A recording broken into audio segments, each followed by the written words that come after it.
সে যেন এক অদৃশ্য শক্তি আমাকে টানছিল। বাইরে বেরিয়ে পড়েছিলাম। বৃষ্টিতে ভিজে হঠাৎ জলের মাঝখানে একটা হাত উঠল। মনে হচ্ছে সে নিজেকে কাছে টানছে। অদৃশ্য এক টান।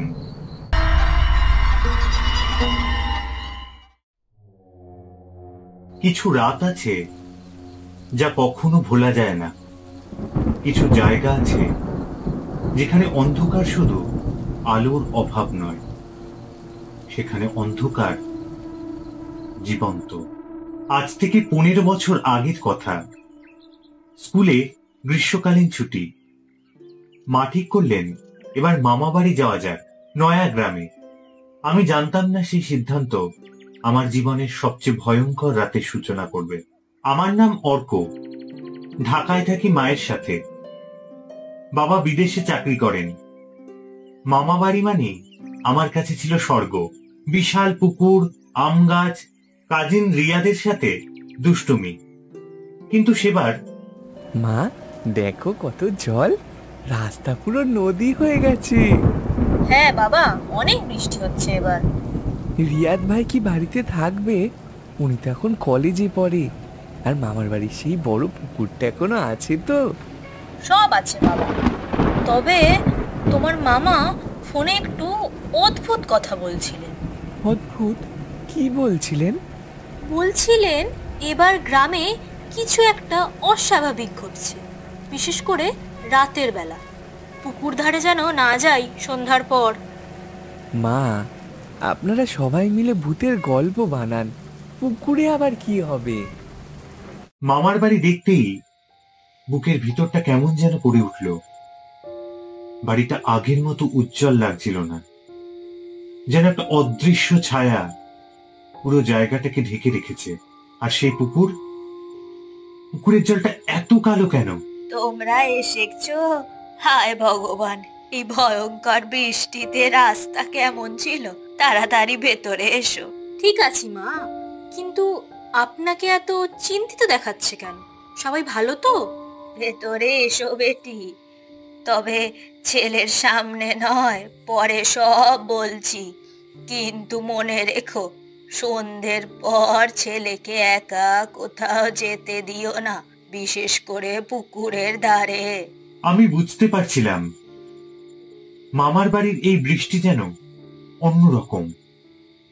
যেন বাতাসের ভেতরেও একটা আতঙ্ক ভাসছে। এই গ্রামের পুকুরটার নাম তো জানো? কালো দিঘি। এখনো লোকে বলে ওটার নিচে কিছু আছে। অনেকে বলে এক মেয়ের আত্মা। বছর 3 আগে বর্ষা রাতে এক বউ হারিয়ে যায় ওই পুকুরে। লোকে বলে ওর কান্না শোনা যায় এখনো বৃষ্টির রাতে। চুপ করো তো, ছেলেটার সামনে এসব বলো না। ভয় দেখাচ্ছেন আবার। সবাই হাসলো, কিন্তু আমি দেখলাম মামার চোখে হাসি ছিল না। যেন উনি নিজেও বিশ্বাস করেন না। কিছু একটা ঠিক নেই। খাওয়া দাওয়ার পর আমরা সবাই শুয়ে পড়েছিলাম। আমি ছিলাম রিয়াদ ভাইয়ের ঘরে। সে তখনও বাড়ি ফেরেনি, তাই আমি অপেক্ষা না করে ঘুমিয়ে পড়েছিলাম। তখন মধ্যরাত। হঠাৎ আমার ঘুমটা ভেঙে যায়। আমি মশারির নিচেই ঘুমোচ্ছিলাম। পূর্ব দিকের জানলাটা খোলা ছিল, তাই মাঝে মাঝে বিদ্যুতের আলো ঘরে এসে পড়ছিল।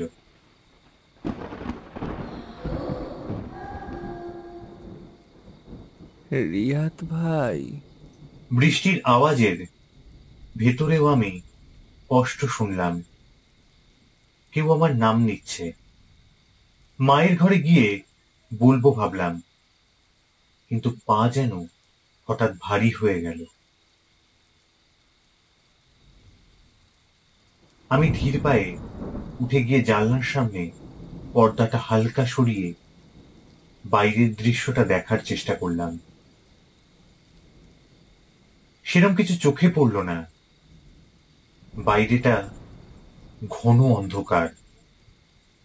পর্দাটা ফেলতে যাব, ঠিক তখনই সেই কালো জলার পুকুরটা আমার নজরে পড়ল। বেশ কিছুক্ষণ লক্ষ্য করার পর অদ্ভুত একটা জিনিস বুঝতে পারলাম। একটা আবছা সাদা থান পরা কেউ যেন দাঁড়িয়ে আছে আমার দিকে তাকিয়ে। আমি সজোরে জানলাটা বন্ধ করে দিলাম। রাতে অর্ক বলছিল কেউ যেন নাম ধরে ডাকছিল জানলার পাশ থেকে। ওটা আবার শুরু হলো মনে হয়, ঠিক যেমনটা ঘটেছিল 3 বছর আগে। সেই মেয়েটা রিমি যখন মারা গেল, তখনও বর্ষা, তখনও রাত, তখনও বাচ্চার নাম ধরে ডাক। আপনারা পুলিশে জানালেন না? পুলিশ এসেছিল, কিছুই পাইনি। শুধু মেয়েটির লাশ পুকুরে ঘাটে ভেসে উঠেছিল। তখন থেকেই আমি রাতে পুকুরের ধার বন্ধ করে দিয়েছি। আমি সবকিছু শুনছিলাম দরজার আড়াল থেকে, কিন্তু কে জানতো সেই রাতে সবকিছু আবার ঘটবে, আরো ভয়ঙ্কর ভাবে। রাত নেমে এলো, বাইরে বজ্রপাত, বাড়ির প্রতিটি বাতি টিম টিম করে জ্বলছে। মামা তখনও ফেরেনি বাজার থেকে। রিয়াদ ভাইয়া আর আমি বসে গল্প করছি। হঠাৎ বাইরে থেকে শোঁ বাতাসের শব্দ। তারপর কেউ যেন কানের কাছে ফিসফিস করে বলল, শুনলে?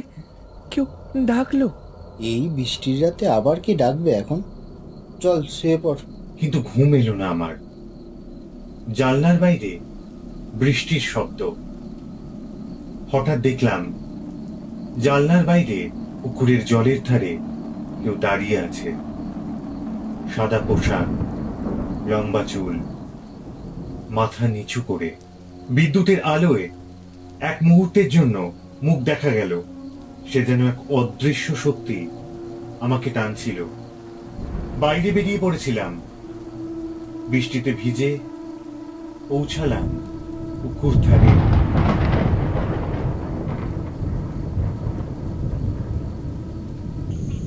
পুকুরের জল কালছে, গোল গোল করে ঘূর্ণির মতো ঘুরছে।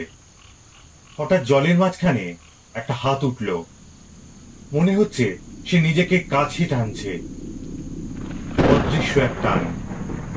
যতটা এগোচ্ছি ততটা শরীর ঠান্ডা হয়ে যাচ্ছে। তুমি এসেছো? এখন আমায় দেখতে পাচ্ছো? আপনি কে? আমি আমি রিমি।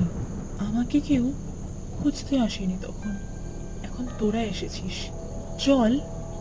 জল থেকে সেই মুখটা উঠল। মেয়েটির চোখ নেই। আমি তোর মামার বন্ধু, আমাকে তোরা বাঁচাতে আসিসনি। পেছোতে গিয়ে পা পিছলে পড়লাম জলে। জল যেন বরফের মতো ঠান্ডা। আমি পাড়ে ওঠার চেষ্টা করলাম, কিন্তু কিছু একটা পায়ে জড়িয়ে ধরেছে, নিচে টানছে। ঠিক তখনই কারোর কণ্ঠস্বর, অর্ক! মামার গলা। তিনি ছুটে এসে আমাকে টেনে তুলল পুকুরের জল থেকে। তখন সব স্থির, যেন কিছুই ঘটেনি। ভিতরে এনে সবাই জড়িয়ে ধরল আমাকে। দাদি কাঁদতে কাঁদতে বললেন, ওই মেয়েটা শান্তি পায়নি, কারণ ওর মৃত্যুর পেছনে সত্য লুকানো আছে। মামা মাথা নিচু করে বলল, ও মেয়েটা আত্মহত্যা করেনি, আমি ওর মৃত্যুর কারণ। সবই স্তব্ধ। মামা বললেন, ও আমাকে ভালোবাসতো না, অন্য কাউকে ভালোবাসতো। রাগের মাথায় এক রাতে ঠেলে দিয়েছিলাম পুকুরে, তারপর থেকে এই অভিশাপ।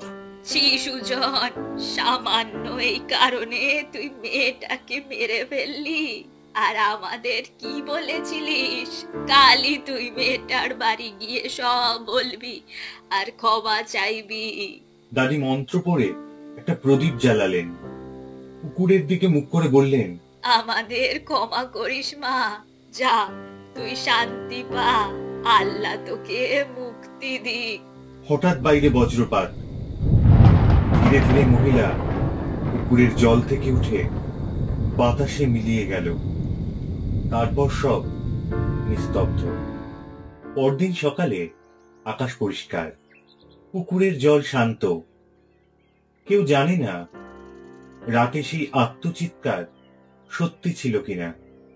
আমি বারান্দায় দাঁড়িয়ে দেখলাম একটা সাদা ফুল ভেসে আছে পুকুরের জলে। হালকা হাওয়া ফিসফিস করে যেন কাউকে বলছে, ধন্যবাদ।